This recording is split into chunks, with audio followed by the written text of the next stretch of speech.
নতুন টপিক বলতে কি এই টপিক থেকে প্রতি বছর একটা প্রশ্ন হয়, বুঝছো? আমি যে ক্লাসগুলো আপলোড করতেছি প্রত্যেকটা আপলোডের মধ্যে কোনো না কোনো রহস্য থাকে, তেমনিভাবে এই ক্লাসের মধ্যে একটা রহস্য আছে বলতে। দেখো, প্রথম যে প্রশ্নটা খাবার লবণের সংকেত তোমার নার্সিং ভর্তি পরীক্ষার প্রশ্ন। এটা সোডিয়াম ক্লোরাইড NaCl, ঠিক আছে? সোডিয়াম ক্লোরাইড NaCl, এটা হচ্ছে তোমার নার্সিং ভর্তি পরীক্ষার প্রশ্ন। কেমন? নার্সিং ভর্তি পরীক্ষার প্রশ্ন। আরও সব ম্যাক্সিমাম প্রশ্নই তোমার ভর্তি পরীক্ষা আসছে। টেস্টিং সল্ট মোনোসোডিয়াম গ্লুটামেট, ঠিক আছে? মোনোসোডিয়াম গ্লুটামেট। সাদা ভিট্রিয়ল, তো সাদা ভিট্রিয়লের সঙ্গে থেকে জিঙ্ক সালফেট। দেখো, গ্রিন ভিট্রিয়লের মধ্যে ফেরাস সালফেট। কেমন? আচ্ছা, ব্লু ভিট্রিয়ল কপার সালফেট। এইভাবে মনে রাখবা তোমরা, সাদা vitriol, zinc sulphate, green vitriol, ferrous sulphate, blue vitriol, আমাদের কপার সালফেট। ওকে, দেন হচ্ছে আমাদের ইপসম লবণ, ম্যাগনেসিয়াম সালফেট, ঠিক আছে? তাহলে দেখো, চারটা কিন্তু সালফেট আছে: zinc sulphate, ferrous sulphate, copper sulphate, magnesium sulphate. একদম সহজ। দেখো, প্রথম দুইটার মধ্যে 7 অণু পানি, এইটা কিন্তু মাস্ট। 7 অণু পানি, এইটা মাস্ট। তোমার পরীক্ষা মধ্যে এইভাবে প্রশ্ন করতে পারে যে সাদা ভিট্রিয়লে কত অণু পানি থাকে? 7 অণু পানি, 7 অণু পানি। আবার ব্লু ভিট্রিয়লের বা তুতের মধ্যে 5 অণু পানি। কেমন? ইপসম লবণের মধ্যে 7 অণু পানি। তাহলে তোমরা মনে রাখবা কীভাবে এটা, যে আমি চারটা পড়ছি: সাদা ভিট্রিয়ল পড়ছি, গ্রিন ভিট্রিয়ল পড়ছি, ব্লু ভিট্রিয়ল পড়ছি, ইপসম লবণ পড়ছি। এই চারটার মধ্যে সবগুলো হচ্ছে 7 অণু পানি, জাস্ট খালি ব্লু ভিট্রিয়ল যেটা, এইটা হচ্ছে 5 অণু পানি।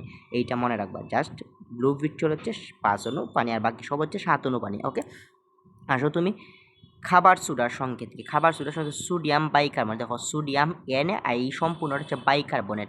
আমরা জানি H2CO3, এই জায়গা থেকে যদি আমরা একটা হাইড্রোজেন অপসারণ করি তখন এটা হচ্ছে বাইকার্বনেট, বুঝছো? এটা হচ্ছে বাইকার্বনেট, তাহলে সোডিয়াম বাইকার্বনেট।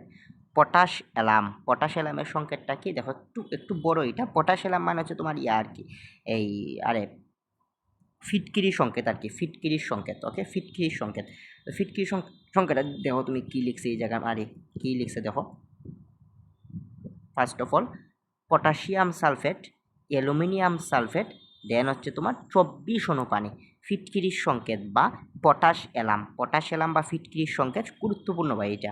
পটাশ অ্যালাম ফিটকিরির সংকেত হচ্ছে পটাশিয়াম সালফেট, অ্যালুমিনিয়াম সালফেট, 24 অণু পানি। এভাবে পড়বা, পটাশিয়াম সালফেট, অ্যালুমিনিয়াম সালফেট, 24 অণু পানি।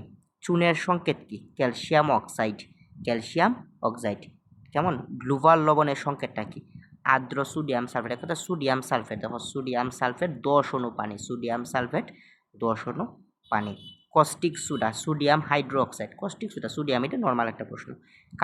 কাপড় খাঁচার সোডা, এটা হচ্ছে সোডিয়াম কার্বনেট 10 অণু পানি, সোডিয়াম কার্বনেট 10 অণু পানি। ব্লিচিং পাউডার, ক্যালসিয়াম ক্লোরোহাইপোক্লোরাইড, ঠিক আছে? তখন CaOCl।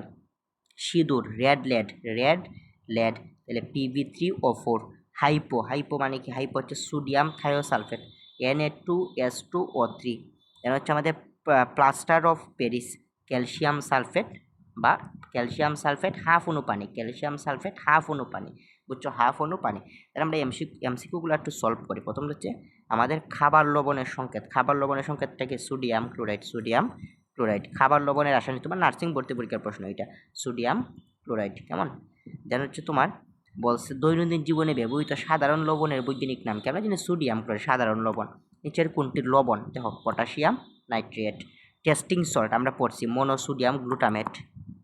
খাবার সোডা বা বেকিং সোডার রাসায়নিক সংকেত কি? Sodium bicarbonate. কাপড় কাচার সোডার রাসায়নিক সংকেত কি? সোডিয়াম কার্বনেট 10 অণু পানি।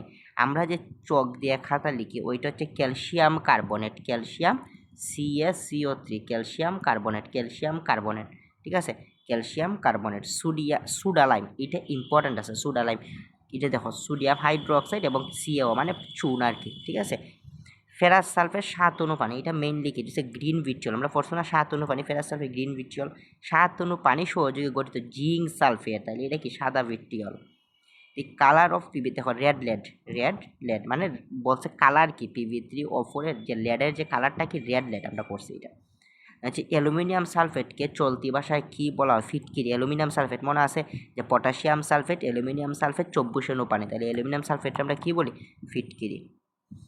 আচ্ছা, দেন হচ্ছে দেখো ফিটকিরি রাসায়নিক সংকেত কি? দেখো potassium sulphate, aluminium sulphate, magnesium sulphate না, এই দুইটা আসলো potassium sulphate, aluminium sulphate, both A and B. নিচের কোনটি পানিতে দ্রবীভূত হয় না? ক্যালসিয়াম কার্বনেট পানিতে দ্রবীভূত হয় না। দেখো চিনিটা পানির সাথে মিক্স খায়, সোডিয়াম লবণটা পানির সাথে মিক্স খায়, সালফিউরিক অ্যাসিড পানির সাথে মিক্স খায়, বাট এইটা মিক্স খায় না প্রথমটা। প্লাস্টার অফ প্যারিস বলা হয় কোনটিকে? প্লাস্টার অফ প্যারিস বলা হচ্ছে আমাদের, আমরা জানি যে হাফ অনু পানি থাকে, কি থাকে? হাফ অনু পানি থাকে এবং ক্যালসিয়াম সালফেট, এখানে আনসারটা নাই, বুঝছো, লাগতো না। তুতেতে কয় অনু? দেখছো সেম প্রশ্ন, তুতেতে কত অনু পানি থাকে? 5 অনু পানি থাকে। হাইপোয়ের রাসায়নিক নাম কি? সোডিয়াম থায়াসালফেট, সবার লাস্টেরটা আসলে ওইটা। ফটোস্ট্যান্ড মেশিনে ব্যবহৃত মৌলিক পদার্থটির নাম কি? হচ্ছে সেলেনিয়াম, এতটা ইম্পর্টেন্ট না, বাট দেখে রাখতে পারো। কেমন?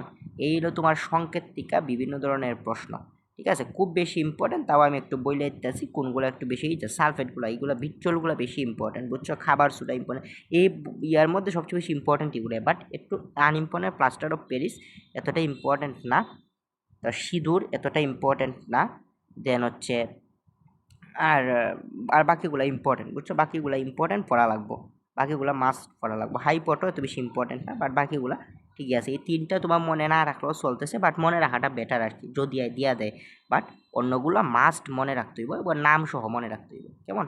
এই হলো পড়াশোনা, এবং প্রতি বছর এই জায়গা থেকে প্রশ্ন থাকে, ঠিক আছে। তুমি দেখো বিগত বছরের প্রশ্নটা ঘাটাঘাটি করো, দেখবা তোমার ভর্তি পরীক্ষা এই বক্স থেকে সহস্র প্রশ্ন আসছে, বুঝছো।